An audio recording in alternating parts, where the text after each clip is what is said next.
अगला है हल। हल में कौन सा है? बे वाला। उसके बाद है सहल। अब सहल में देखिए कि पहला सीन है, दूसरा है और तीसरा लाम। अब बीच में है तो कौन सा है लगाएंगे? बीच वाला है, जो दरमियान में लगने वाला था वो वाला। ठीक है। उसके बाद नहर, यह है। अब यह में क्या करना है हमने कि य को तो कोई दिक्कत नहीं है, ह को अपने साथ जोड़ेगा, लेकिन यहाँ पे कौन सा है लगेगा? कौन सा है लगेगा? सुन के बताया आपने?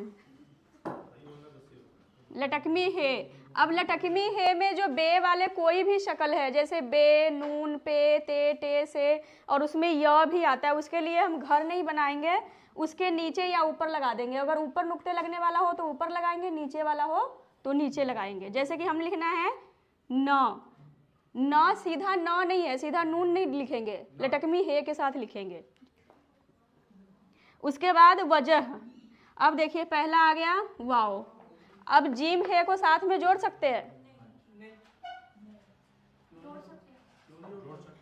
जोड़ सकते हैं ना, जीम को तो कोई दिक्कत नहीं है, और हमारे पास दूसरा ह है जो अपने साथ जोड़ता है।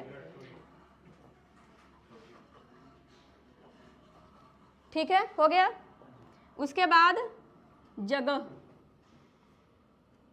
जीम, गाफ और लटकमी है। फोटो खींचिए।